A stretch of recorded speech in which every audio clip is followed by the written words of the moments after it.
Hei! Puhutaan tänään vähän nostalgisista asioista, eli asioista mitä ennen vanhaan oli ja tänä päivänä niistä ei ole mitään hajua.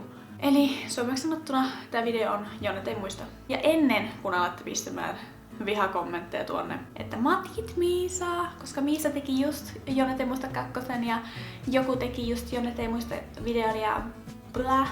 Mutta siis tällä hetkellä juttuhan on niin, että on lähes mahdoton tehdä sellaista videoa, mitä YouTubessa ei ole. Koko ajan tulee uusia videoita ja uusia videoiden tekijöitä YouTubeen. Ja kaiken lisäksi, kun mietin silloin aikoja sitten Jonnet ei muista videon, niin se sai hirveästi suosion minun kanavalla.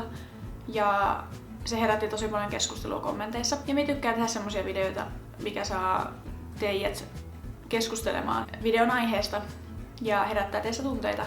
Joten miksi minä tekisi toisen semmoista videoa? Minulla oli viime videolla tosi paljon näitä lastenohjelmia ja tälläkin videolla on muutama maininta, koska lastenohjelmat oli minulle tosi tärkeitä pienenä ja on edelleen. Minä tykkään katsoa niitä tosi paljon, koska tällä hetkellä niitä katsoo vähän eri tavalla kuin pienenä. Ja minä vähän kaivoin arkistoja vanhoista lastenohjelmista, missä on eläimiä. Ja löysin seuraavanlaisia. Muistatteko semmoisen lastenohjelman kuin Kaukametsän pakolaiset? Siis se on traumatisoinut tosi monia pienenä, kun se oli tosi raaka. Et siinä kuoli niitä eläimiä ja ihmiset vahingoitti niiden asuinaluetta. Ja se oli minun lemppareita pienenä, koska siinä oli tosiaan eläimiä, kaikenlaisia eläimiä. Ja se oli niin vanhaan aikaan piirretty. Kertokaa alas, jos muistatte.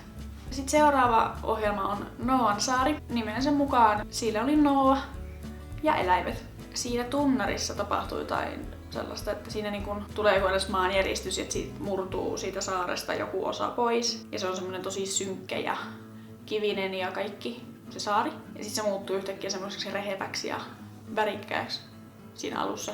Eli sinne tulee eläimiä ja kaikkea kivaa. Siis minä rakastin eläinohjelmia.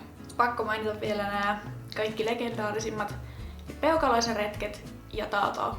Taotaossa ja Peukaloisen retkissä oli se hauska, että siellä taustalla kuuluu se alkuperäinen kieli tosi hiljaisella ja sitten päälle on luvattu suomeksi.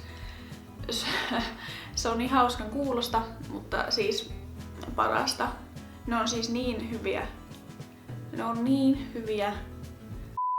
Miksi tuo vanha ihminen häiritsee koko ajan? Se on mennyt noin 3 kertaa noin portaat alas, mitkä tuossa vyössä on. Joo, menpä vielä kerran. Niin. Totta. Siis minusta tuntuu, että silloin kun oltiin ala-asteikäisiä, myö 90-luvulla syntyneet, H2O oli suosituin sarja, mitä katsottiin, koska tuli vanha summeri ja summerin aikaan tuli H2O. Minä muistan näin, en tiedä muistan väärin, mutta siis H2O. Se sai sillä tavalla inspiraatiota lapsille, että joka kerta kun kesällä mentiin uimaan, niin leikittiin sitten näitä merenneitoja. Joka kerta. Ainakin minä ja kaverit. Me leikittiin aina niitä merenneitoja. Ja edelleen, jos minä menen uimaan, niin jos minä sukellan, niin minä menen silleen. Jos mitään biisin laitan tähän soimaan, niin se soi teidän kaikkien päässä seuraavat 4 kuukautta. Ja minusta tuntuu, että minä laitan sitä. Semmonen biisi kuin Mikä kesä Valvomolta. Se soi nyt jo minun päässä, kun mä ajattelen sitä. Sitten toinen biisi, alkuperäinen versio. Paula Koivuniemen Mä kuuntelen Tomppaa. Se oli minulle pienenä semmonen biisi, että minä aina kiusasin mun vanhinta veljeä sillä biisillä, koska se vihasi sitä. Menisin oikeesti saada turpaani hyvin pahasti silloin. Kuuntelen Tomppaa! Muistatteko aina, kun leikittiin kesällä pihalla, oli sitten välitunti tai vapaa-ajalla kavereiden kanssa, niin semmonen kuin twist-naru. Se oli semmonen kuminauha, semmonen yhtenäinen rinkula, mikä laitettiin jalkojen väliin. Ja siinä sitten tarvittiin 2 ihmistä pitämään narua ja 1 hyppimään siihen keskelle. Siinä oli jotkut ihmekaaviot, mitä hypittiin. Ja sit kun sai sen läpi, niin toisen vuoron hyppiä. Se oli parasta. Ja sitten toinen juttu, mitä sillä narulla tehtiin, oli Zigzag Sokkeloks. Jos mun kaverit katsoo tätä videoa, niin te tiedätte mitä mä tarkoitan. Ja Zigzag Soccerossa oli tosiaan silleen, että sama idea kuin siinä Twistissä. Se pidettiin vissiin jalkojen välissä ja sitten se nostettiin käsilläkin sieltä ja vedettiin ihan älyttömään solmuun 2 ihmisen väliin. Ja sitten sen kolmannen piti valita joku rako ja mennä siitä läpi ilman osumatta naruun. Viimeisimpänä, muttei vähäisimpänä. Kirjekaverit. Tosiaan tuli semmonen lehti kotiin kuin Suosikki tai Villivarsa. Välillä siellä takakannessa oli kirjekaveriehdokkaita.